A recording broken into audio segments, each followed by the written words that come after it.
Ketika berucap di San Francisco, beliau mengata beliau menentang teroris. Dan dalam masa yang sama juga, beliau menentang pembunuhan, genocide, pembunuhan beramai-ramai, lelaki, wanita dan kanak-kanak. Jiran saya, anaknya berusia 15 tahun bertanyakan kepada saya, minta saya bertanyakan soalan ini kepada Tun. Perang di Israel ini, perang antara pengganas dengan pembunuh, kata Tun. Yang mana satu pengganas, yang mana satu pembunuh, Tun? Silakan, Tun. Bismillahirrahmanirrahim. Bagi saya, yang saya nampak jelas ialah Anwar tidak menyebut Israel sama sekali. Dia cuma menyebut pengganas. Oh, pengganas ni banyak. Kecam pengganas. Semua orang kecam pengganas. Tetapi keganasan Israel ini yang dimaksudkan ialah kezaliman yang kita lihat sekarang. Orang tanpa dunia membuat apa-apa. Jadi kenapa tidak asingkan siapa yang mengganas? Karena kita lihat jenis pengganas ni ada yang bunuh Hariri umpamanya, itu pengganas juga. Tapi satu orang. Bolehkah kita banding itu dengan apa yang dilakukan oleh Israel? Membunuh 15 orang yang tidak bersenjata, termasuk kanak-kanak, sampai 6,000 anak kecil dibunuh. Tetapi dalam ucapannya yang bukan bersemangat di Amerika, tak berani sebut Israel. Kenapa? Kerana takut kawan-kawan marahlah. Dia ada kawan banyak, LI pun kawan dia juga. Sebab tu bagi saya ucapan itu yang saya perhatikan, yang nak cuba nak tunjuk kononnya dia begitu sekali menyokong, tapi tak sebut siapa, tak sebut pengganas itu ialah Israel. Kita tak pernah. Umur saya 98 tahun. Semua orang tahu kan, dah tua dah. Tapi selama 98 tahun, saya tak pernah tengok keganasan dan kezaliman seperti yang dilakukan oleh Israel terhadap orang Palestin. Saya tahu pada tahun 1939 dan sebelum daripada itu, orang Yahudi dizalimi oleh orang Jerman, Nazi. Tetapi mereka itu sepatutnya menyedarkan orang Yahudi bahawa betapa pedihnya, betapa teruknya perasaan dizalim. Tetapi mereka bukan belajar supaya lebih bertimbang rasa. Sebaliknya, guru mereka ialah Nazi, dipimpin oleh Hitler. Sekarang ini baru saya faham kenapa orang Jerman nak bunuh orang Yahudi. Inilah jenis manusia yang tak pernah kenang jasa bermilion orang yang mati dalam perang untuk menyelamatkan mereka. Tak ada perasaan terima kasih. Apabila mereka didera, mereka lari ke negara Islam dan mendapat perlindungan di sana. Tapi balasan mereka apabila mereka diberi tempat menyelamatkan diri ialah membunuh orang Islam dengan cukup zalim. Kalau perang tak apa jugalah, kita perang bunuh orang. Tapi ini bukan perang. Ini orang yang bersenjata membunuh orang yang tidak ada senjata. Ini bukan perang, ini kezaliman yang amat teruk dalam sejarah manusia. Sekejap Tuan, saya nak tambah sikit lagi Tuan kepada Tuan. Apabila Tuan merupakan satu-satunya pemimpin di dunia yang pertama yang membuat secara terbuka sokongan kepada Hamas, kini diikuti pula oleh Erdogan pun dah mula bersetuju bersama Tuan menyokong Hamas. Sedangkan Hamas itu di label pengganas Tuan. Kenapa Tuan menyokong perjuangan Hamas Tuan? Silakan Tuan.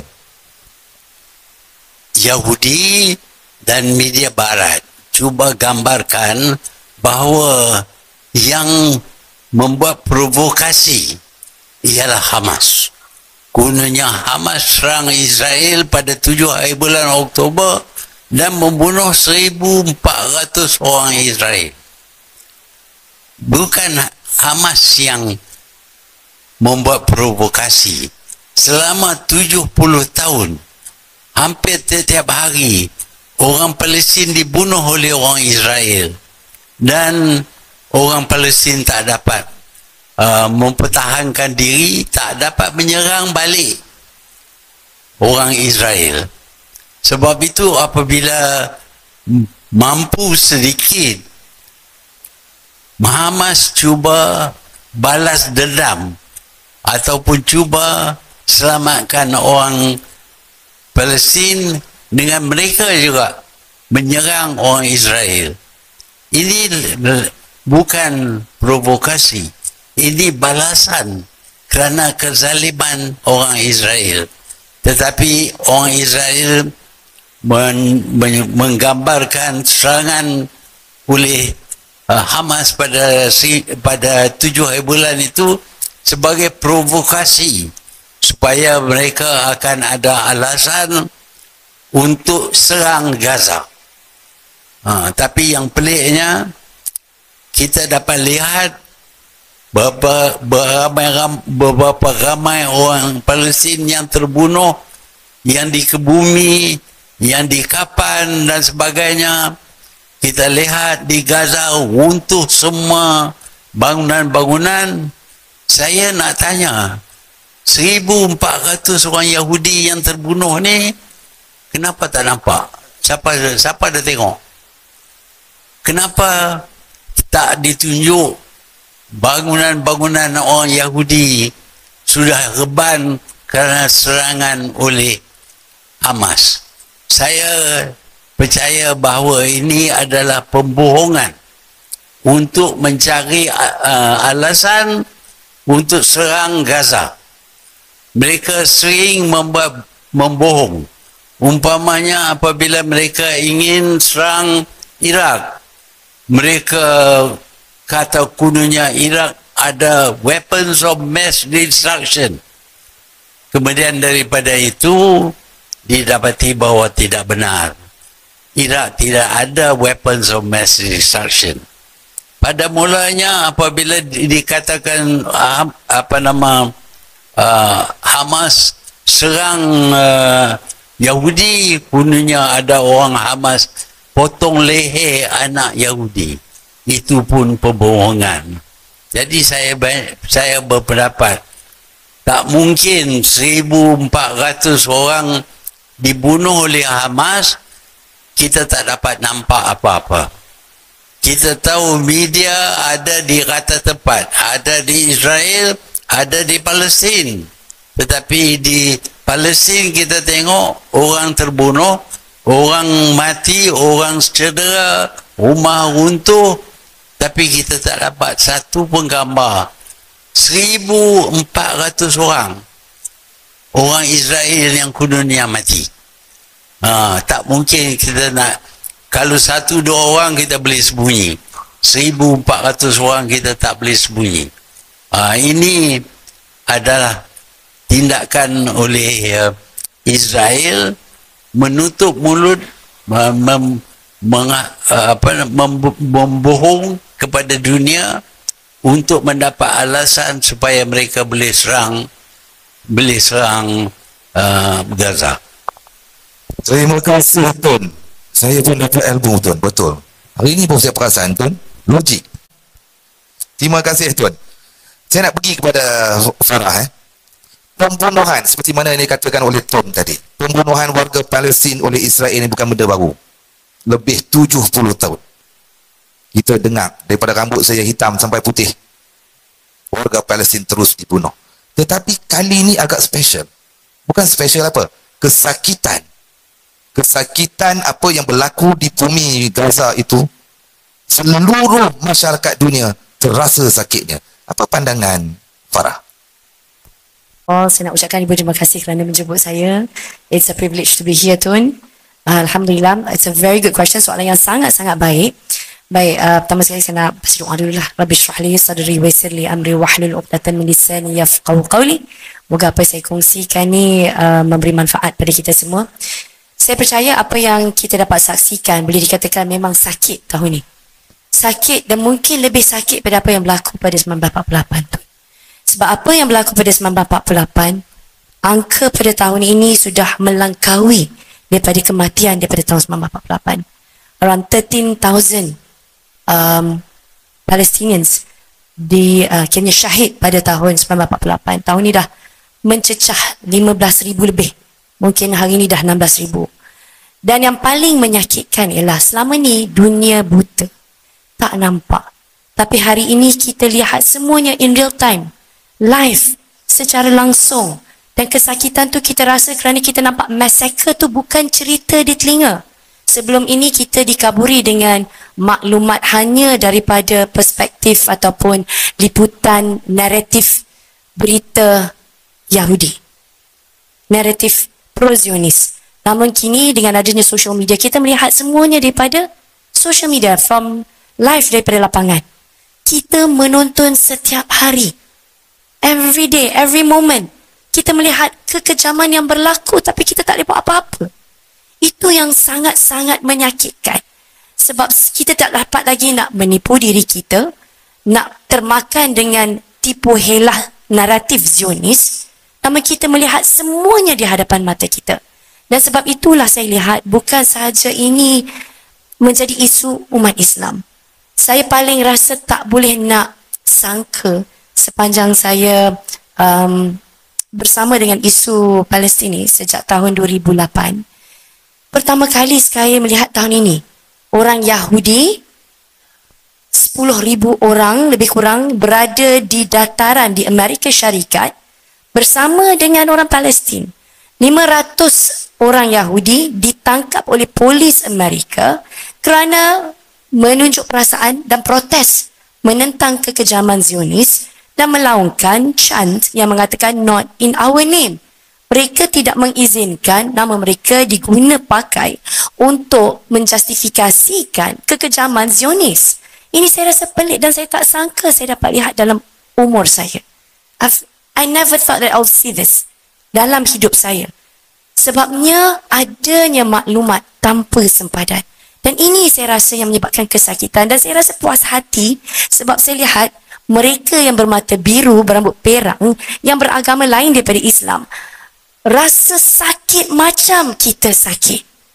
Mereka bercakap dengan mata bergenang, dengan emosi berkacau bilau. Mereka rasa sakit macam kita. Dan ini yang saya lihat kelainan pada tahun ini. Sebab massacre berlaku secara langsung di hadapan mata kita. Dan saya kira manusia mula bangun. Manusia dari lapangan mula bangun walaupun pemimpin-pemimpin di atas khususnya proksi dan juga penyokong-penyokong sekutu-sekutu Israel, Amerika, negara barat dan seterusnya masih lagi secara membuta tuli menyokong Israel. Saya kira itu yang menyakitkan. Kita lihat genocide in lifetime. Maksudnya dalam siaran langsung. Secara langsung di kaca TV, ini di social media kita dapat lihat. Terima kasih buat Farah. Bila Farah sebut, apabila resolusi Jordan, ada yang menentang, ada yang menyokong, namun akhirnya resolusi gencatan senjata yang dibawa Jordan diluluskan. Namun hingga ke hari ini, resolusi itu hanyalah tinggal resolusi. Israel tidak mempedulikan, dia tak endah pun, dan hari inilah baru dikabarkan ada 4 hari gencatan senjata yang akan bermula hari ini. Tak tahulah betul tak betul tu Tun. Okey, jadi saya nak tanya Tun, Malaysia, Tun sebagai bekas ketua kerajaan sebanyak 2 kali, kita Malaysia boleh tak Tun bawa satu resolusi baru kerana Israel melanggar resolusi Jordan untuk dikenakan sekatan ekonomi, sekatan antarabangsa, sekatan ketenteraan seperti mana yang pernah berlaku kepada negara-negara Islam yang lain, contohnya Iraq. Silakan Tun. Ya, tetapi tak kurang jahat, tak kurang terlibat, culpable ialah Amerika Syarikat. Israel menggunakan Amerika Syarikat sebagai benteng.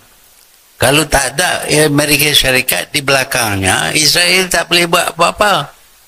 Tapi Amerika Syarikat ini, saya biasa kata, menjadi proksi kepada Israel.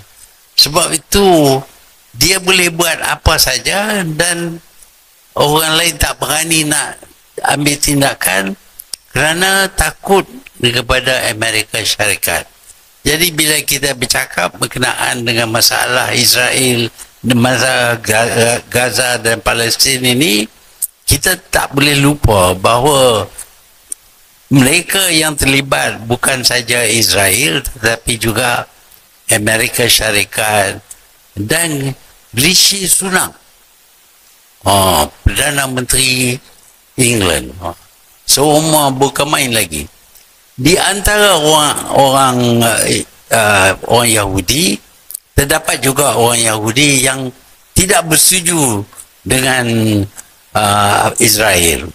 Tetapi kerana sedikit daripada mereka tidak bersetuju, tidak bermakna bahawa kita tak boleh kecam orang yang ramai, orang Israel yang ramai yang melakukan kezaliman ini dan yang menyokongkan kezaliman ini. Sebab itu kita perlu cabar, kita perlu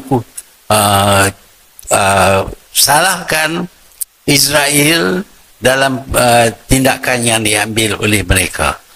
Jadi yang kita lihat sekarang ialah kezaliman yang keterlaluan. Tak pernah dalam masa begitu panjang sejarah kita belum lihat satu negara dengan senjata membunuh negara penduduk negara lain. Tak pernah. Sebenarnya daripada awal lagi penubuhan negara Israel itu pun haram kerana dia ditubuh dengan mengambil tanah Palestin dan tidak ada pungutan suara. Bila kita nak ambil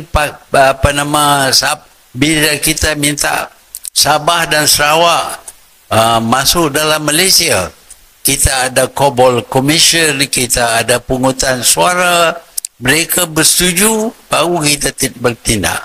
Tetapi ini tanpa meminta persetujuan orang Palestin, mereka ambil separuh daripada Palestin untuk jadi Israel.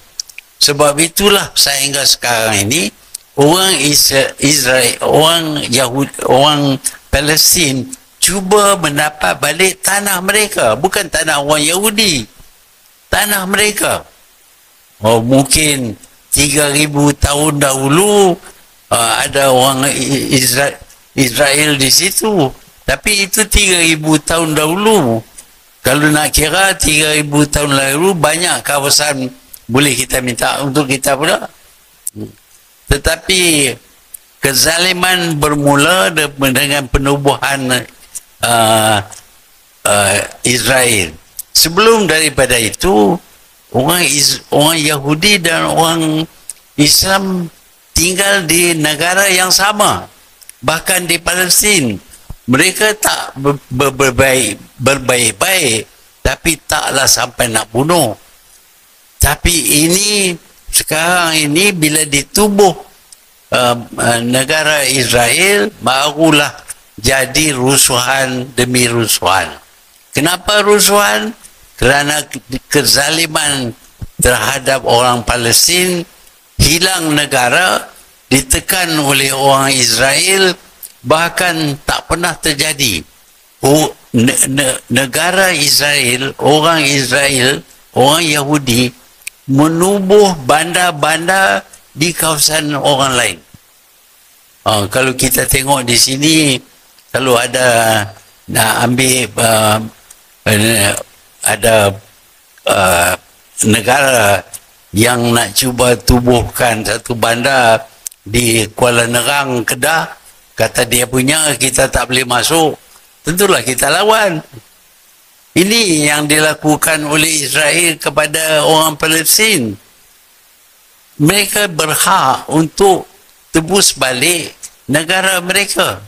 Tetapi selain daripada menubuh beberapa bandar dan serang menubuh lagi bandar-bandar Israel di dalam wilayah Palestin, mereka juga mendakwa kunanya Baitul Maqdis itu, Jerusalem adalah ibu kota Israel. Jerusalem bukan ibu kota Israel. Dia satu bandar yang diduduki oleh berbagai bangsa, berbagai kaum. Ini kezaliman demi kezaliman dilakukan oleh Israel. Dan apabila Hamas bertindak, Hamas memprovokasi. Terima kasih Tun. Nok hari ni dengar daripada Amerika ke Palestin sampai Kuala Nerang pun Tun sebut. Ada orang Kuala Nerang kat sini? Tak ada nah? Okey Farah. Bila sebut tentang kekejaman, dan di sini majoriti saya tengok kaum ibu, kaum hawa berada di sini. Bila saya tengok dalam media-media sosial, banyak kaum ibu ni tak nak tengok tu. Tak sampai hati, sakit, sedih terlampau, depresi apa melihat menonton kekejaman yang dilakukan oleh Zionis. Apa komen Farah? Okey, saya nak tanyalah kan ibu-ibu kat sini, siapa yang menangis bila tengok video? Ada tak ayah-ayah yang menangis tengok video? Tuan pernah nangis tak tengok video-video? Tuan menangis tak? Do you cry?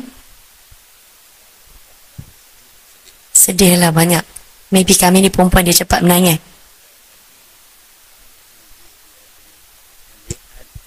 Anak kecil baru dilahir cuba dibunuh dengan berhentikan supply elektrik dan dia tak boleh menyawa. Apa jenis manusia ni? Ini binatang yang buat kerja macam itu. Nak bunuh anak baru lahir. Inilah orang Israel. Dia orang kata baby tu semua teroris.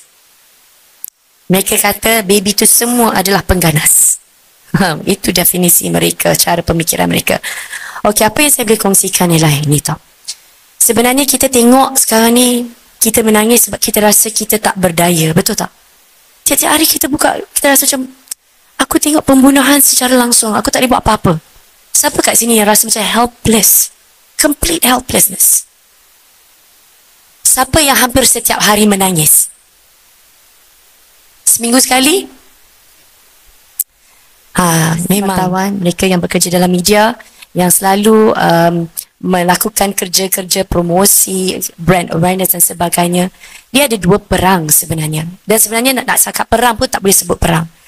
Di daratan, secara fizikal tu bukan perang, tu genocide. Itulah pembunuhan beramai-ramai, secara kejam, secara tidak ada hati dan perasaan. Dan sedih dan malangnya, apa yang kita sedari ialah dunia diterajui oleh orang-orang yang tidak waras. Orang-orang yang mungkin ada masalah mental, narsisis yang berada di situ. Dan kita, negara yang kecil, tak boleh buat apa-apa. Kita rasa macam tu.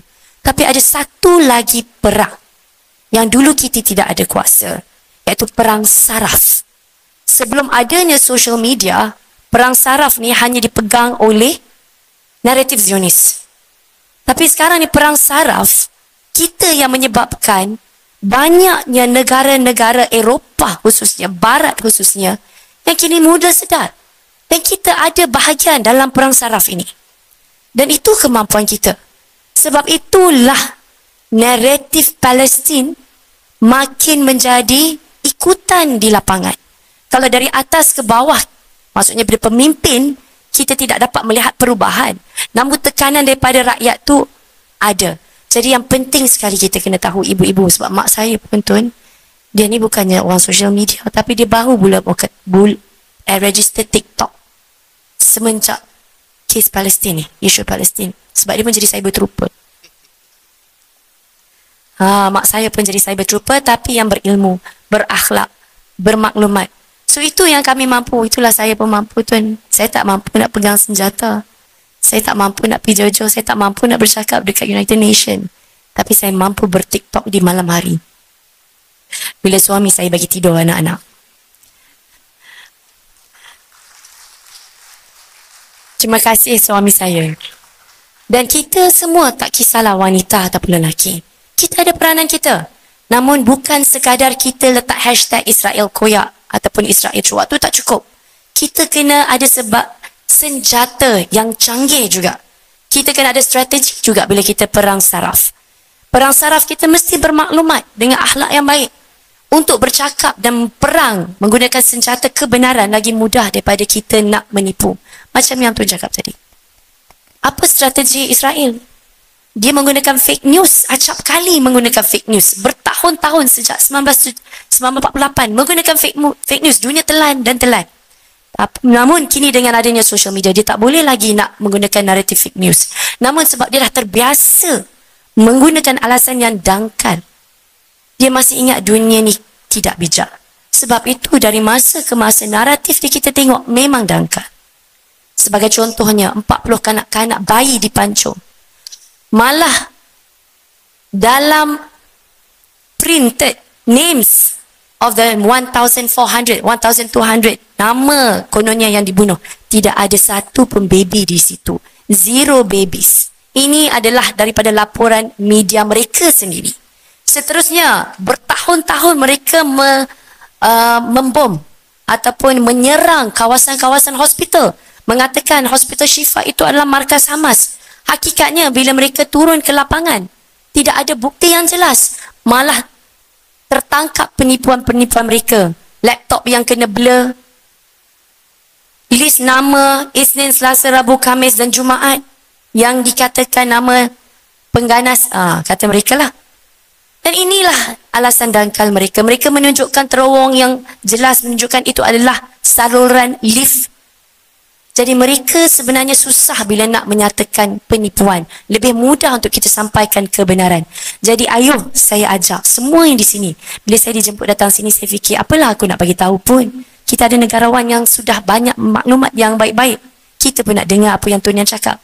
Tapi apa yang saya boleh cakap kepada anda semua yang bukan ahli politik, bukan orang kaya, bukan orang berpengaruh, bukan orang yang boleh memberi impak di suara United Nations. Kita orang biasa je yang sibuk hantar anak pergi tuition, yang sibuk nak bertiktok malam. Sayang, boleh tak jaga anak-anak kita malam ni? Kita ni orang biasa saja, tapi kita ada senjata kita. Kita ada peranan kita. Kita ada butiran-butiran peluru kita yang kita boleh gunakan. Jangan kita underestimate. Mak saya pun dah jadi cyber trooper. Dia yang boleh berbahasa Inggeris, yang bercakap dengan maklumat. Kita semua ada peranan. Jangan sekali kita rasa kita tak berdaya. Yang penting kita kena buat sesuatu dan kita buat dengan strategi, dengan maklumat dan dengan akhlak. Akhirnya biar naratif kita tak berhenti, sebab algoritma akan menolak maklumat kita. Kalau di TikTok, asyiknya ban saya punya live, saya dah tahu dah selok-belok macam mana nak elak kena ban. Kita dah tahu dah nak main permainan ni. Buatlah apa pun, kita tahu macam mana. Kita akan jadi kreatif. Jadi do not underestimate. Ibu-ibu jangan menangis dan rasa tak berdaya. Kita semua boleh lakukan sesuatu. Sebab itulah tiap-tiap malam bila saya ber-TikTok Tuan, saya panggil, saya bawa topik. Kalau tentang strategi ketenteraan, saya panggil ATM. Kalau saya bercakap tentang geopolitik, saya panggil pakar, mereka yang ada PhD tentang geopolitik. Kalau kita bercakap tentang media, naratif, naratif lidah Zionis versus apa yang perlu kita sampaikan, saya panggil pengamal media yang memenangi banyak awards, dalam platform media, kita panggil pakar. Dan ini adalah senjata canggih kita dengan maklumat memberdayakan ibu-ibu untuk menjadi cyber trooper yang berilmu. Sebab kita punya perang saraf kian berjaya. Sebab hari ini kita dapat lihat dengan jelas bagaimana dunia sudah bangun, termasuk negara-negara yang begitu pro-Zionis. Rakyat mereka bangun di United Kingdom. Hampir 1 juta di dataran. Tak semuanya orang Islam ataupun orang Asia. Kita lihat pelbagai bangsa. Mereka di Amerika Syarikat yang sekutu habis totok menyokong Israel. Rakyat mereka bangun bersuara. Ada yang mengatakan, aku bersumpah tidak akan lagi buta selepas ini. Jadi mereka ni bukannya orang Islam, bukannya orang Arab. Mereka ni lah orang yang sangat-sangat, kalau kita tengok macam rednecks lah. Memang orang Amerika, typical American sebagai contohnya. Yang kini sudah nampak kebenaran. Kerana perang saraf, kita mendahului, kita menjuarai, insya-Allah. Kerana kita bercakap dalam premis kebenaran, tak berselirat, tak susah, tak terbelit leher kita bila bercakap kebenaran. Yang sukar untuk dicakap, diperkatakan ialah satu penipuan. Sebab satu penipuan dia kena tipu lagi, dia kena tipu lagi. Lepas tu tertangkap, dia tipu. Tapi insya-Allah bila kita konsisten bercakap yang benar, kita tidak akan sekali-kali cakap salah. Sebab kita konsisten di setiap platform, di setiap masa, di setiap waktu, insya-Allah.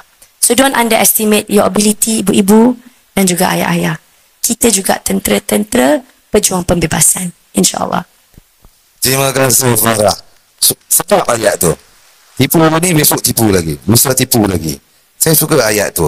Cakap mulut sokong Palestin, tapi dalam parlimen tak boleh sebut Zionis. Cakap mulut sokong Palestin, tetapi di dalam parlimen tak boleh hina Yahudi. Itu saya pun tak tahu lah Tun. Mungkin macam mana Farah cakap tu kot. Okey Tun, kita dah pergi ke Amerika, kita dah sentuh tentang United Nation. Saya nak sentuh lagi di peringkat antarabangsa juga Tun. Saya nak dengar juga pandangan Tun. Kalau NATO ramai yang kata no action, talk only. Ada satu lagi Tun, OIC. Pandangan Tun tentang pemimpin-pemimpin Pak Lebay penjaga dua tanah suci ketika Palestin diganyang, mereka adakan konsert. Ketika Palestin dibunuh, mereka mengadakan sambutan Halloween. Apa pandangan Tun tentang Pak Arab dalam OIC ni Tun? Silakan Tun. Ya, kita berbaik-baik dengan orang ini, tapi kita kadang-kadang tak nak tegur. Tapi benda yang mereka buat menunjuk bahawa mereka tidak sedikit pun mempedulikan tentang nasib orang Palestin. Mereka, saya dengar cerita lah, betul tak tahulah. Saya dengar cerita, sementara di Malaysia ini, Starbucks ini tak laku lah. Orang tak pergi. Tapi di negara mereka, di negara Arab, penuh dengan orang pergi Starbucks. Dia ingat itu Palestin punya. Dia nak mati, dia matilah. Itu sikap yang ada kepada mereka. Kita berpendapat bahawa betul kalau kita betul-betul ikhlas, sekurang-kurangnya tarik balik duta. Sebuah negara di selatan Amerika, Bolivia, dia putuskan hubungan diplomatik dengan Israel. Tapi nak kena berbaik-baik dengan Israel, itu jadi masalah. Saya tak berapa tegur mereka kerana kita tak nampak perpecahan di kalangan kita yang melemahkan kita. Sebaliknya, semua orang Islam, kita ada 1.7 bilion orang Islam. Kalau dia tak minum kopi Starbucks, mati dia, habis dia. McDonald pun tak boleh. Apa salahnya dengan Ramly Burger? Saya tak makan McDonald lah, tapi bekas Starbucks tu ada di dalam pejabat. Bekas ya, bukan kopi, bekas dia aja. Jadi ada banyak benda yang kita boleh buat, yang kita patut buat. Wah, ya kita lemah. Nak hantar tentera kita nak masuk lawan dengan ni tak mungkin. Kata tentera ni di bawah kuasa kerajaan. Tapi kita bukan kerajaan. Tapi sebagai orang bukan kerajaan pun ada banyak benda yang kita boleh buat.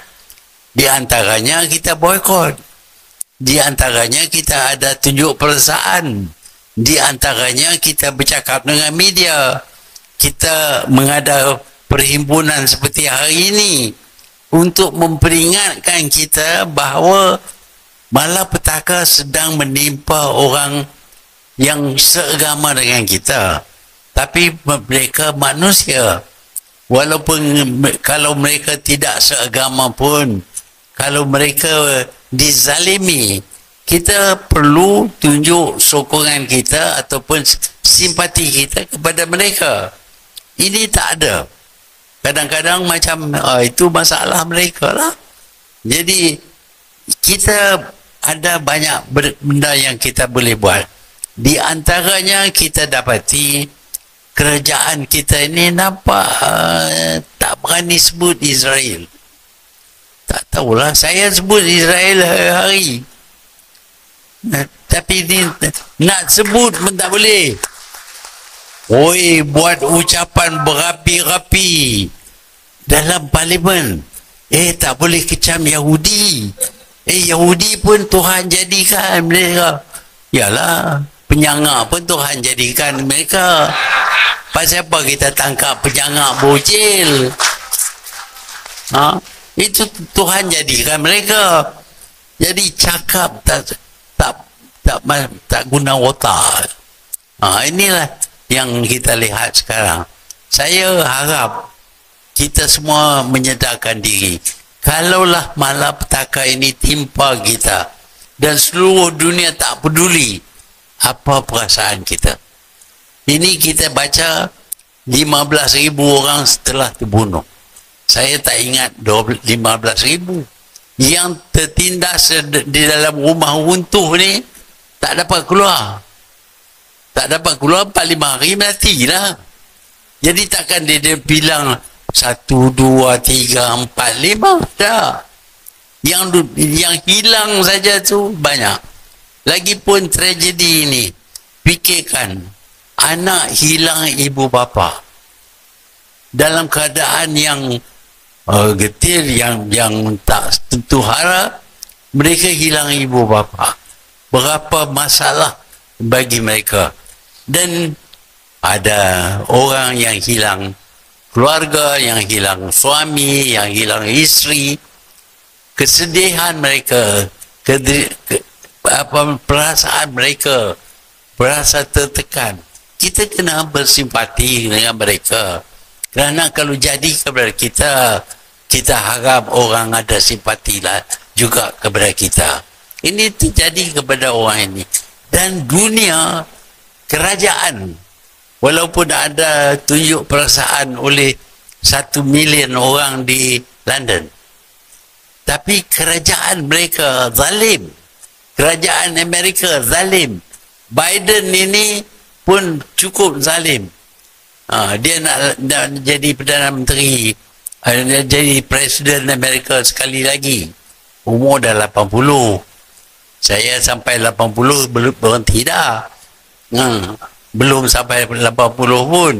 Dia nak lawan sekali lagi. Ini dia sokong Israel.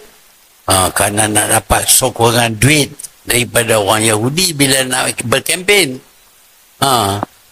Ni Blinken ni, apa nama siasat dia. Pegawai dia semua sekarang ni kecam dia. Tapi dia nak kata, ini tindakan yang baik.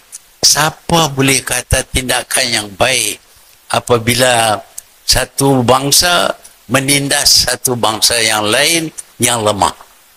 Inilah yang kita lihat sekarang. Sebab itu saya berharap dengan penerangan-penerangan yang kita adakan ini, kita faham tentang masalah kezaliman Eropah terhadap orang Palestin ini tak tak boleh dihukum. Tak zalim. Ambil negara orang, bagi kepada orang lain. Ya, kalau mereka bersimpati sangat dengan Yahudi, bagilah separuh daripada England tu, Sussex ke, Buckingham Palace ke, bagilah. Awak yang buat. Ataupun Jerman yang jahat, ambil Berlin bagi. Itu tak buat. Ambil tanah orang Arab yang tak ada apa pun, tak buat apa pun kepada Yahudi, itu ambil tanah bagi ke Yahudi, nak bagi senang hati Yahudi. Selepas itu tengoklah kelakuan penyangak ni, bunuh orang, zalim, tangkap orang, setiap masa tak kurang daripada 3,000 orang disimpan masuk dalam tahanan. Tak ada bicara pun, tak pergi mahkamah pun. Tanah orang Palestin dia ambil, dia buat jalan. Saya bila nak pergi ke Palestin, saya diganggu bukan di perenggan antara Israel dengan Jordan. Saya nak melalui Jordan masuk dalam Palestin, tak ada kena-mena dengan Israel. Tiba-tiba saya dapati orang Yahudi ada border check di situ, tak bagi saya masuk. Sampai 2 jam saya kena tahan. Lepas itu nak pergi ke Ramallah. Saya boleh jalan atas jalan yang tak dibenar orang Palestin jalan. Jalan di dalam Palestin yang dibina oleh Yahudi, orang Palestin tak boleh jalan. Fikirlah, kalau kita kata kita punya North South Highway ni, plus ini, orang Melayu tak boleh naik, tak boleh jalan. Pasal orang lain buat. Ini zalim, bukan-bukanlah. Lepas itu nak tengok Al-Aqsa, nak pergi Jerusalem, dia kata tak boleh pergi Jerusalem pasal ada rusuhan. Nak pergi Jenin, dah lewat. Dia tahan kita 2 jam, lewatlah. Dia kata ini dah malam, dah tak boleh pergi. Jadi saya pergi ke Palestin, saya tak dapat tengok apa yang saya nak. Ini kezaliman. Bukan saya nak masuk Israel, saya nak masuk Palestin. Itu pun orang Israel tak bagi. Jadi apa jenis kezaliman ini? Sebab itu bangsa ini sepatutnya dikutuk oleh agama kita, berkata bahawa orang Israel ini, ada orang Yahudi ini memang begitu jahatnya, bukan-bukan. Di zaman dulu dia jadi orang alung besar dulu. Di zaman dulu Yahudi lah, bagi hutang kena interest 20% 1 bulan. Kalau tak bayar jadi hamba. Sebab itu Islam melarang mengenakan faedah, tak boleh kena bunga.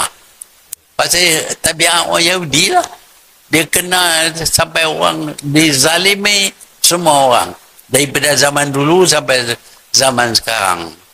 Ini orang Yahudi, dan kita tak boleh berbaik mereka. Kita tak boleh forgive ataupun maaf mereka kena perbuatan ini. Selama-lamanya mereka adalah manusia yang zalim. Terima kasih Tun. Puas dengar daripada cerita Tun pergi ke Palestin dan sebagainya. Just untuk information Tun, ada 3 syarikat besar yang bernama Vanguard, State Street, BlackRock, Netflix bayar 7% pada Vanguard, dan Vanguard pula memiliki 26% saham dalam industri senjata Israel. Jadi kita duk tengok Netflix tu, dia bayar 7% kepada Vanguard. Vanguard tu ada pula share dalam senjata Israel untuk bunuh pula orang Palestin. Begitu juga lagi satu yang saya tertarik apabila Tun sebut dia Amerika bagi duit. Setahun Amerika memperuntukkan $3.8 bilion kepada Israel kali ini, sekarang ini ditambah kepada 14 bilion dolar. Semata-mata lebih kurang kiraan kasar ringgit Malaysia 70 bilion untuk habuan membunuh warga Palestin. Apa tuan-tuan? Saya tertarik, ada satu soalan terakhir untuk tuan. Nanti dulu tuan, saya nak pergi kat Puan Farah dulu tentang, saya pernah tengok satu TikTok live Farah dengan orang warga Palestin. Saya tertarik dengan cerita Gaza dan tebing barat. Dalam live tu saya tengok dia berkata tebing barat tak ada Hamas. Jadi saya nak tanya Farah, cerita sikit pada kami semua. Walaupun tak ada Hamas di tebing barat, tapi warga Palestin tetap dibunuh. Silakan, Puan Farah. Okey, terima kasih. Baik, seperti yang Abang Fazli katakan tadi tu, memang antara propaganda yang dilontarkan ke dunia tentang isu Palestin ni ialah yang memulakan segala-galanya ialah Hamas. Dia yang paling jahat lah, dia yang mulakan 7 hari bulan. Kalau tak berlangsungnya serangan 7 hari bulan, elok je masyarakat Palestin hidup.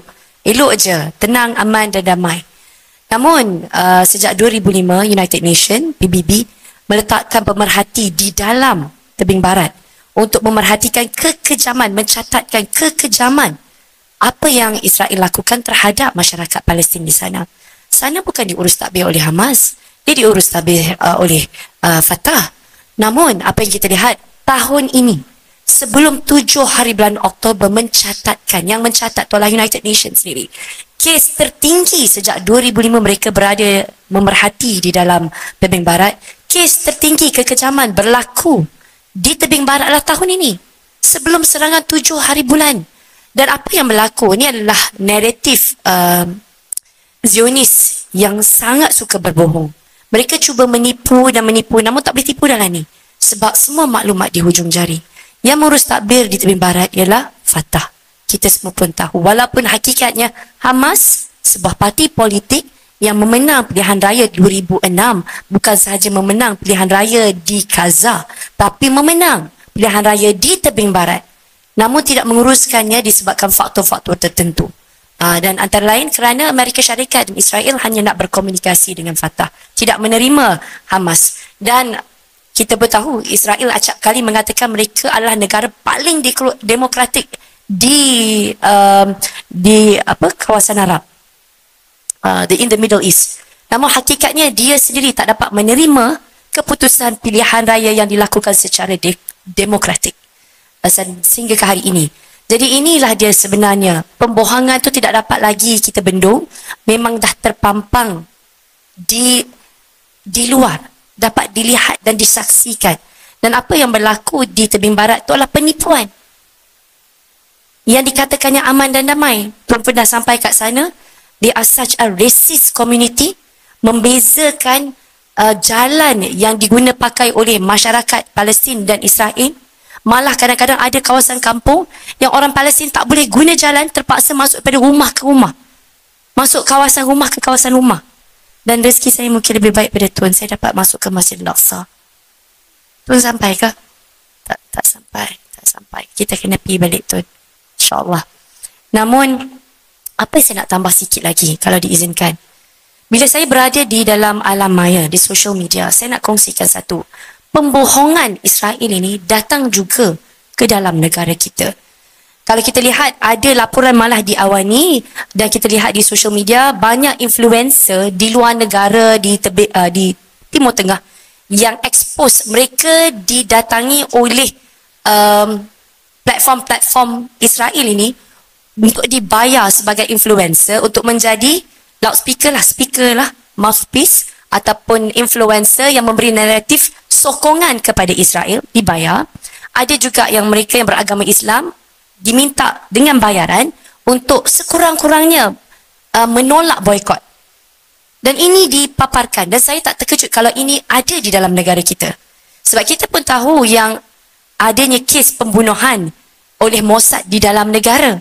Saya pasti itu lebih mengetahui sebagai pemimpin negara, mantan pemimpin negara, begitu aktifnya mungkin mereka di sini. Dan Mossad ini pasti ada di sini. Suara-suara Israel pasti ada di sini. Kerana kita ada satu senjata yang mungkin negara barat tak ada.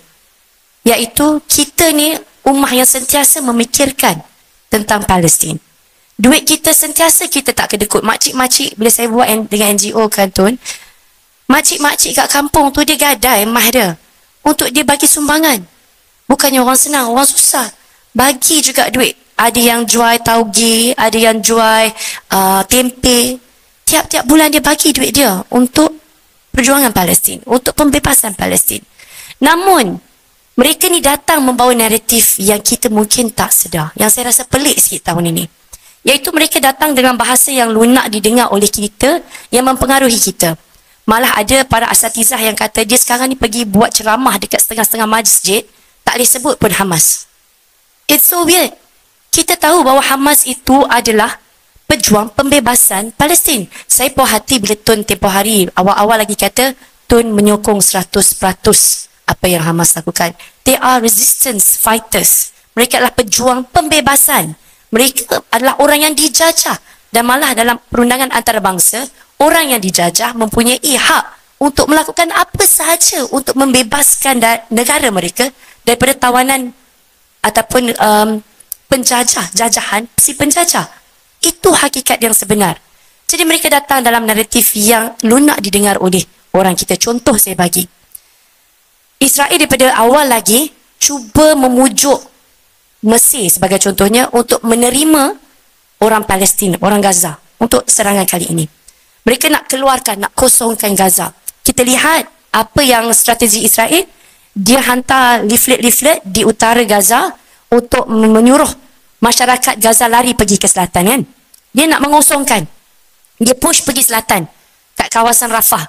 So dia nak push lagi orang Gaza ni masuk ke Sinai, kawasan padang pasir Mesir. Itu dia punya strategi. Kita nampak. Tapi kalau kita cakap dekat Malaysia, jom kita kosongkan Gaza, kita semua setuju tak? Tak setuju. Tapi apa naratif yang datang kat dalam negara kita yang lunak didengar oleh kita? Dia kata kesian orang Gaza. Jom kita tolong kosongkan Gaza buat ketika peperangan ni, kita kosongkan. Keluarkan dulu. Akhirnya objektif yang sama tercapai. Kosongkan Gaza. Tapi kita punya telinga ni disajikan dengan kesian orang Gaza, kita keluarkan mereka. Orang Gaza yang tak tinggalkan kawasan utara Gaza, mereka kata, nenek moyang kami dah bagi tahu. Kami dah ditipu 1948. Kami ingatkan kami keluar sekejap sewaktu konflik dan kita akan kembali. Sampai sehingga ke hari ini, 7 million rakyat Palestin berada di luar, tak dibenarkan kembali. Dek undang-undang Zionis. Dek undang-undang penjajah. Mereka dah kena tipu, mereka tak keluar. Tapi tengok lidah Zionis, dia katakan ke dunia antarabangsa, dia kata apa? Oh, mereka ni tak dibenarkan keluar oleh Hamas untuk jadi human shield. Hakikatnya tidak sebegitu. Apa lagi? Satu lagi contoh. Boleh tak kita terima kalau orang katakan kepada kita jangan bagi bantuan, hentikan bantuan kewangan kepada Palestin, ke Gaza. Kita semua kata no way, aku akan terus menyokong dan membantu dengan kewangan aku. Itu saja aku mampu sebagai contohnya. Tapi apa mereka cakap kepada kita? Duit NGO langsung tak sampai ke Palestin. Lama dah saya dengar. Dan setiap kali waktu serangan, benda ni timbul balik. Kita pun ada yang memberhentikan saluran kewangan. Sebab kita rasa, oh duit aku tak sampai. Saya sudah sampai 2 kali ke dalam Gaza. Saya lihat, bukan sahaja saya bersama dengan Aman Palestin, bukan sahaja projek Aman Palestin. Projek pelbagai NGO termasuk Islamic Relief sebagai contohnya. Banyak lagi NGO lain. Termasuk Aman Palestin. Begitu banyak projek-projek mega kita di dalam Gaza itu sendiri. Kita adalah sebahagian daripada pembangunan masyarakat di sana. Mega dan nano projects. Dari segi skala besar dan skala medium dan skala kecil. Tak mungkin tak sampai. Tapi mereka berbisik kepada kita dalam social media dan pelbagai platform untuk menghalang duit kita sampai ke sana. Dia bercakap dalam bahasa yang lunak kita dengar. Itu antara yang saya nak kongsikan. Hati-hati. Sebab saya daripada media, saya telah ada SOP, kita belajar cara nak filter information. So we must know how to filter information. Dan bagaimana kita nak tahu ini lidah Zionis yang bercakap dalam bahasa Melayu yang rupanya macam orang kita? Sebab mereka ada di kalangan kita. Ini perang saraf yang harus kita peka. Terima kasih Farah. Nasihat yang cukup berguna untuk kita semua. Sebelum saya pergi pada soalan terakhir, nasihat itu saya nak perpanjangkan kepada pemimpin-pemimpin negara. Cakap A, peganglah A. Cakap B, pegang B. Jangan di sini A, di sana B, di sana pula C.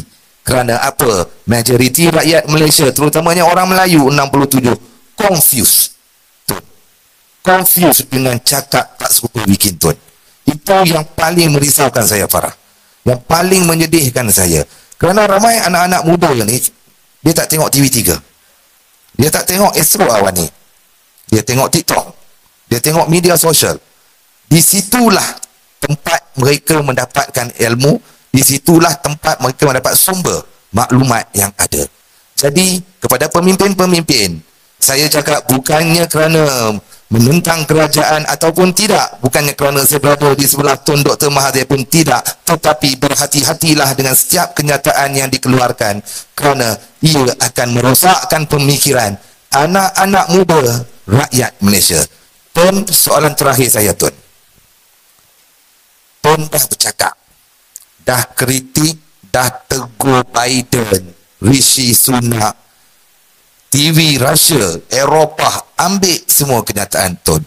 TV stesen Arab Saudi di Timur Tengah juga ambil kenyataan Tun. Satu ya, ada lagi ke cara Tun?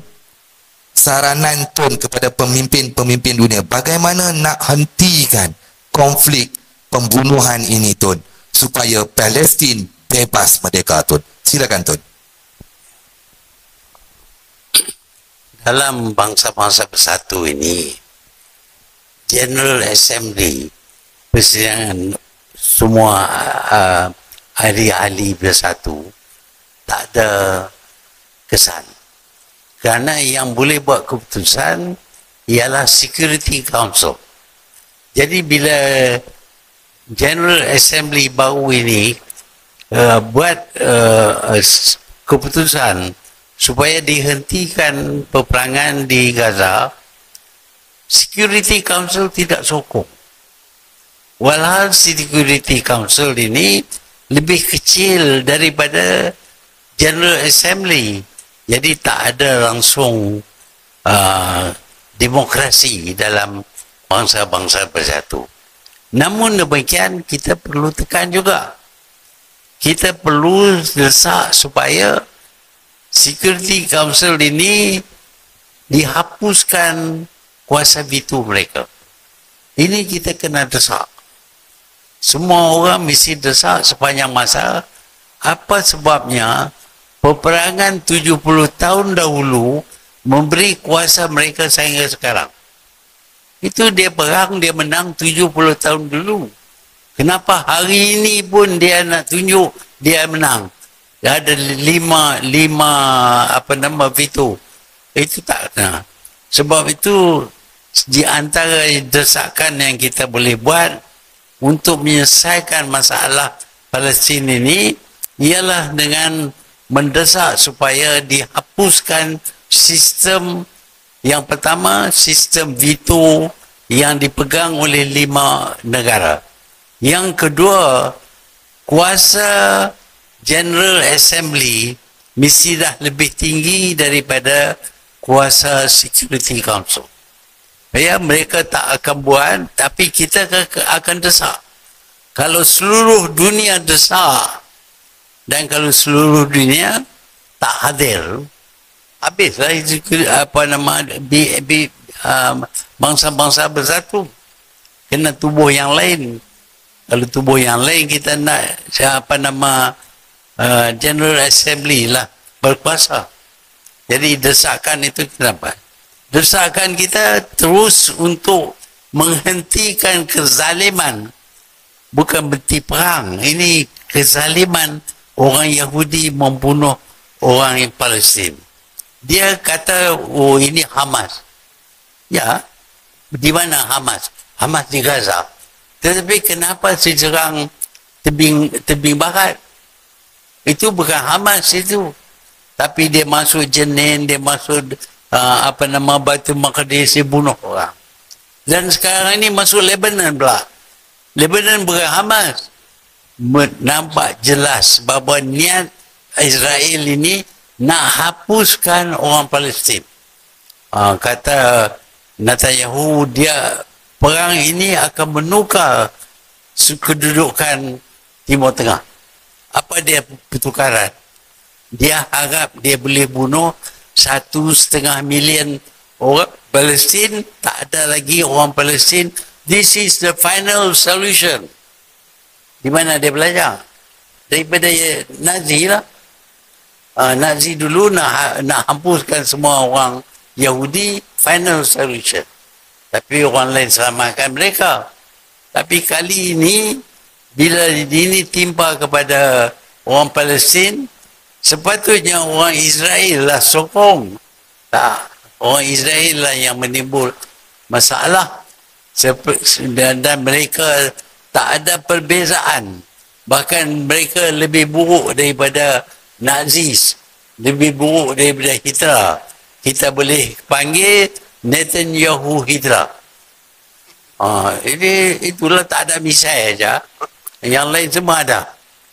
Niat jahat tu memang ada. Misai tak ada. Misai pendek tu tak ada. Jadi kita kena desak dan desak dan desak. Dan jangan kita bercakap, ada yang kata, tak boleh kata Allahu Akbar, tak boleh tu haram. Tak boleh kata orang Yahudi jahat, itu tak boleh. Kita kena, jangan cakap saya Netanyahu. Yang ni pejuang apa? Dia sokong siapa? Bunyinya sokong Palestin, tapi tak boleh bercakap. Lah ni dalam parlimen pun tak boleh cakap. 3R tak boleh cakap. Bajet tak boleh cakap. Palestin tak boleh cakap. Netanyahu, apa yang boleh cakap?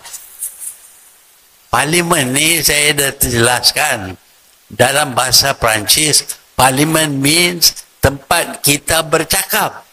Tetapi di sini tempat kita tak boleh bercakap. Tu saya panggil parlimen lah.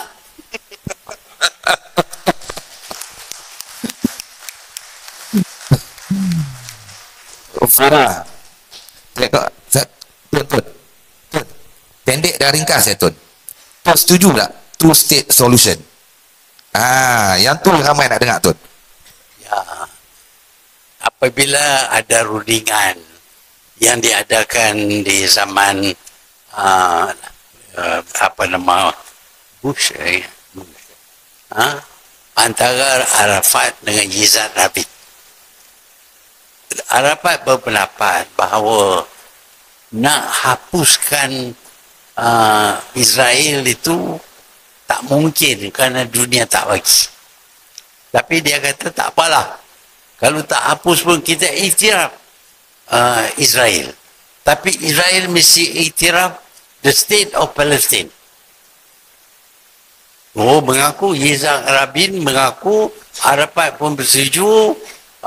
Lepas itu, apa yang Yahudi buat?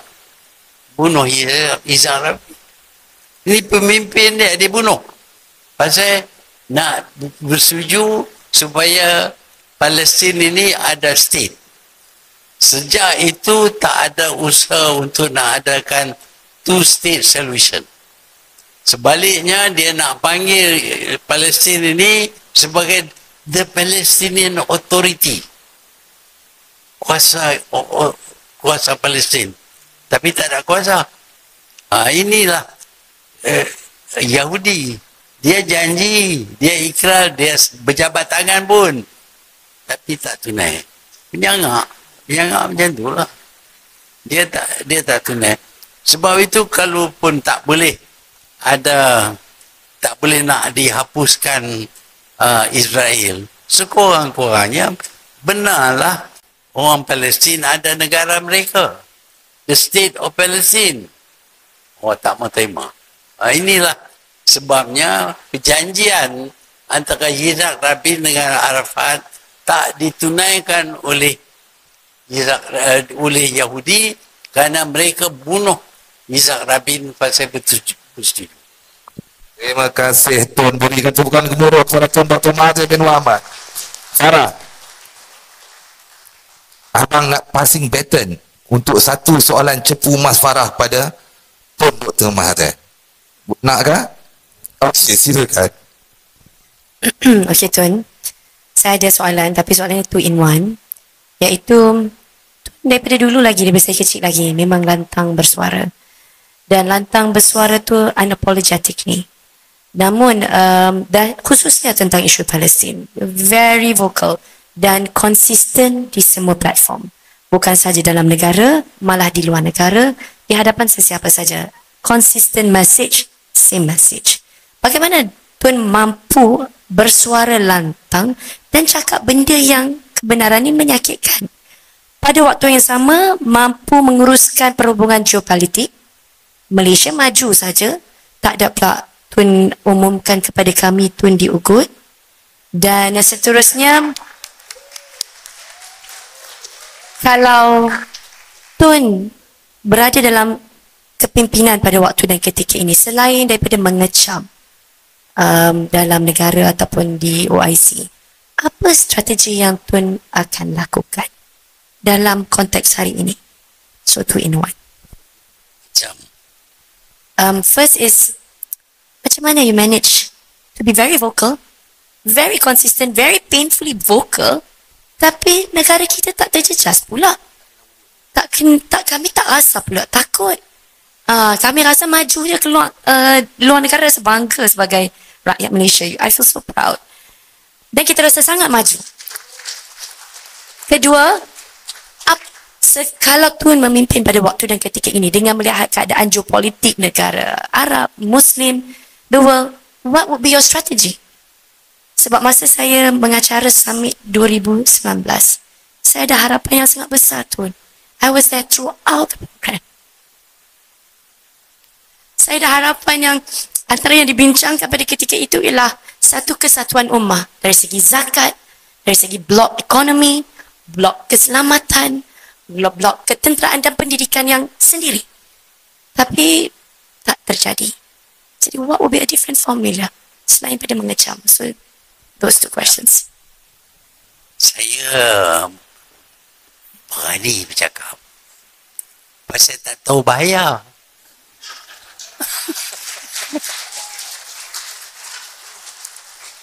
Saya ingat tak bahaya. Nak cakap ini orang putih kata freedom of speech apa semua, kita pun freedom lah. Rupa-rupanya orang cerita kat saya, you cakap macam tu, nanti jadi macam hari ni. Apa jadi kepada hari ni? No. Yang tu kita tak fikirlah macam tu. Tapi kalau nak jadi, jadilah. Alhamdulillah, setakat ini tahanlah sampai dah umur 98. Okey lah. Kalau dah sampai masa, kita pergi lah. Kau mana pun kita nak pergi. Kita tak boleh tongkat langit.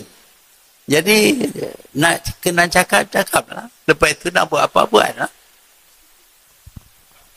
Tak ada kesan. Tapi cakap juga. Tapi sikit-sikit ada kesan juga. Sebab itu walaupun kita bercakap, negara kita masih selamat.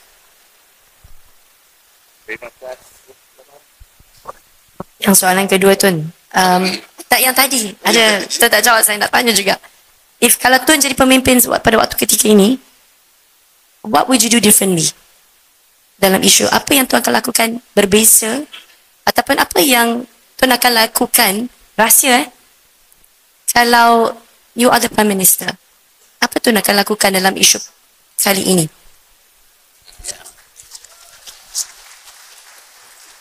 Kalau saya jadi Prime Minister,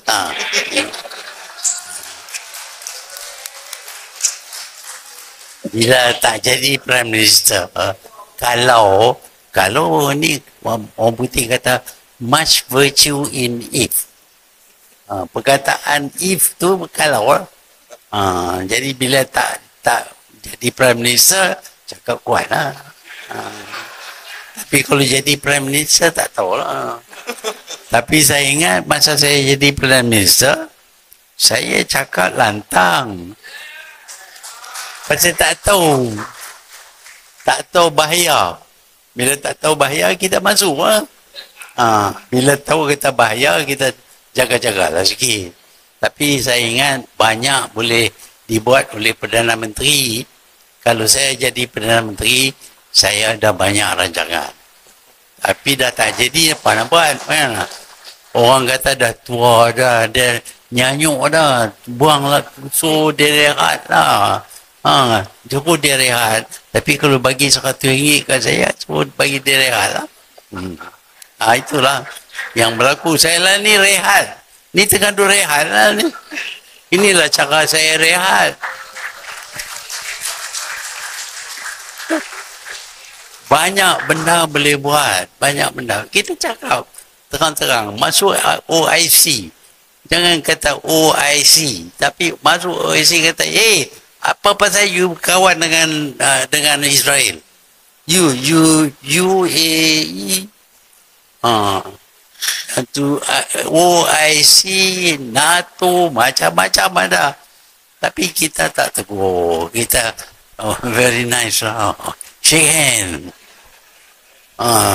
Lepas tu ambil gambar, tunjuk hari-hari dalam surat khabar. Gambar tu rupanya gambar lama, bukan gambar baru. Tunjuknya saya pun ada hubungan dengan Yahudi juga. Ya, saya ada hubungan. Saya nak maki dia. Macam mana nak maki dia kalau tak ada hubungan? Itu sajalah. Tun, walaupun Tun bukan Perdana Menteri sekarang, tapi majoriti di luar rakyat Malaysia masih lagi menagih nak dengar idea pandangan Tun. Begitu juga di seluruh dunia. Tun masih lagi kuat. Kami berbangga ni. Seluruh dunia berebut-rebut nak duduk. Seluruh dunia berebut nak dengar daripada Rusia, semua antarabangsa nak dengar, tapi kita bertuah. Tun berada di depan kita untuk memberi maklumat, pandangan dan saranan secara terus kepada kita. Apapun, terima kasih kepada anda semua. Saya serahkan kepada Bara.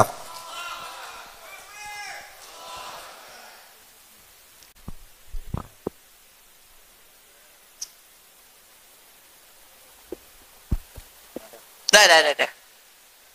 Atas. Mic sana.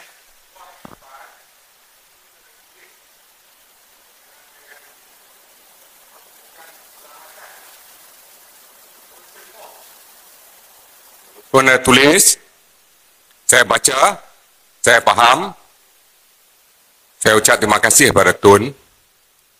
Tapi Tun ingat tak, pada 2015, Arab Saudi jemput 9 negara buat satu coalition force. Bukan nak serang Israel, serang Yaman. Tun ingat ya? Masa Tun jadi Perdana Menteri ke-7, Kabinet buat keputusan. Tarik balik pasukan keselamatan kita. Yang ada di Arab Saudi, tugas dia kononnya logistik. Untuk Malaysia, logistik. Yang lain-lain, gabung dengan pasukan Arab Saudi, dari 10 negara, serang negara miskin Yaman. Nah, soalan saya kepada Tun, dan saya merayu kepada Tun, letak sebelah, put aside Arab Saudi. To hell with them. Boleh tak Tun bincang dengan Presiden Iran, Raisi, Erdogan, dan beberapa lagi negara Arab yang sanggup untuk bersama menubuhkan satu coalition force, pasukan keselamatan yang Tun cakap, untuk memberi tekanan kepada Israel. Sebab di sempadan Lubnan dah ada Hizbullah. Saya pernah ada di sana, Tun, masa perang 2006. Saya tengok apa berlaku. Saya ada bersama-sama dengan Dr. Tan Sri Jamilah di Beirut. Boleh. Saya nampak Hezbollah menang. Israel berundok. Lepas dia bom, dia masuk, dia kena tembak dengan RPG Hezbollah. Banyak tank-tank merkabah dia rosak, dia patah balik. Dan saya nampak, kalau bolehlah saya mengayu Baratun, cuba tengok cakap, kalau boleh kita adakan satu coalition force, bukan bawah OIC. Yang ni antara sahabat. Macam mana dibuat di Afrika. Di Afrika sekarang ni dia ada African Union. Dia orang dah ada. Jadi masalah di negara-negara Afrika, African Union punya trup akan masuk untuk selamatkan negara tu. Saya minta tolonglah Peratun, kita jangan give up. Sebab saya nampak the massacre, the genocide is the biggest in this decade. Sekian, terima kasih Tun. I50 negeri. Tapi syarat yang dibuat dalam OIC ialah tidak ada keputusan yang boleh dibuat kalau tidak semua daripada 50 negara ini bersetuju. Kalau satu negara tak bersetuju, tak boleh buat. Sebab tu saya berpendapat bahawa OIC sampai bila tak boleh buat. Pasal ada saja negara yang tak bersetuju, tak boleh buat keputusan. Kalau tak boleh buat keputusan, kita cuba cari negara-negara yang mempunyai fahaman yang sama. Dan kita pilih Turki, Iran, Qatar, Malaysia, kita pilih jugalah Pakistan dengan Indonesia. Tetapi mereka tak boleh hadir. Jadi kita cuba bukan nak perang dah lagi, cuma nak susun saja. Allah bukan tentangan dapat daripada sebuah negara Islam juga. Oh ini kononnya kita nak ketepikan OIC lah macam-macam. Tapi OIC tak buat apa pun. OIC bila nak mesyuarat, ditetapkan mesyuarat bermula pada jam 9 malam. Tapi dia start pukul 3 pagi. Lepas tu dia bercakap sesikit, dia kata tak ada masa, tak boleh bincang. Itulah OIC. Sebab tu saya tak percaya OIC boleh buat apa pun. Kita kena buat dengan bilangan yang kecil. Kalau tak boleh banyak pun, dua negara cukuplah. Saya dengan Erdogan boleh cakap. Baru ini saya pergi ke Bosnia. Saya singgah jumpa Erdogan dan bercakap dengan dia berkenaan dengan masalah orang Islam ini. Dia bersetuju dengan saya. Tapi kita dua aja lah. Jadi yang ni OI2.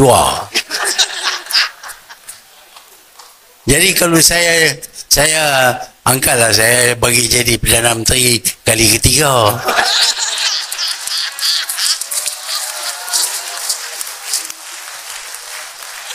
Tak lama. Cuma 3 hari je. 3 hari cukup saya berjumpa Erdogan.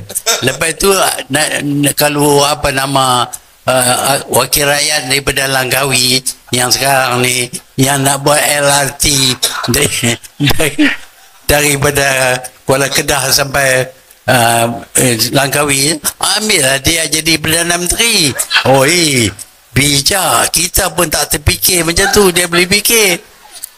Itu saya 3 hari saya minta. Okey, terima kasih.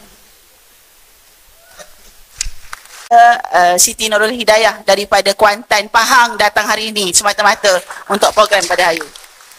Tinggalkan pejabat bersama dengan 2 sahabat saya hari ini sebab Tun adalah figura yang sangat saya hormati. Tun, saya nak flashback sedikit memandangkan masa sangat terhad. Ketika saya Majlis Perwakilan Pelajar di Universiti Utara Malaysia, saya dipaksa untuk menyertai satu convention war crime yang mana kami semua pelajar, ketua-ketua pelajar dipaksa untuk menyertai program tersebut. Maka tolonglah tahu kesannya. Hari ini itulah yang telah Tun cipta. Kesan daripada convention itu menanamkan satu jiwa yang membara untuk mempertahankan bumi Al-Aqsa. Jadi satu mesej yang saya minta Tun nyatakan pada hari ini. Jiwa anak muda sekarang terlalu goyah. Kalau saya ke Putrajaya daripada Kuantan tadi, yang sempang ke Aziata untuk tengok Coldplay, lagi ramai untuk menuju ke Dewan Tun pada hari ini. Jadi Tun, bagaimana satu mesej sangat ringkas. Saya rasa anak muda sekarang perlukan program-program yang sangat akademik dan informatif seperti mana Tun lakukan dahulu dalam Convention War Crime. Saya sangat teruja, program itu sangat bermanfaat dan sangat memberi impak yang besar, menjadikan saya hari ini Sekretariat Pahang for Palestin yang sentiasa memanggil ramai figura pejuang Palestin ke negeri saya untuk bercerita tentang Palestin dan juga perang-perang yang sedang berlaku untuk menaikkan semangat anak muda. Antara saya jemput Kak Farah, kalau saya jemput Tun Sudikah Tun ke negeri Pahang Darul Makmur. Jadi yang seterusnya lagi, soalan saya nak ramai lagi anak muda yang ada jiwa seperti saya sekarang ni yang sangat sayangkan Palestin. Hasil daripada sentuhan Tun. Hari ini mungkin Tun tak boleh buat program begitu berimpakful, tapi apakah mesej yang sangat bermanfaat yang Tun boleh sampaikan pada hari ini? Moga menjentik ramai jiwa anak muda akan terus istiqamah untuk memperjuangkan Palestin, bukan semata-mata semasa perang saja, tapi berterusan sehinggalah mereka boleh memberi impak yang besar kepada negara dan juga agama. Terima kasih. Assalamualaikum. Lama-lama jadi tua. Jangan lupa bila jadi tua.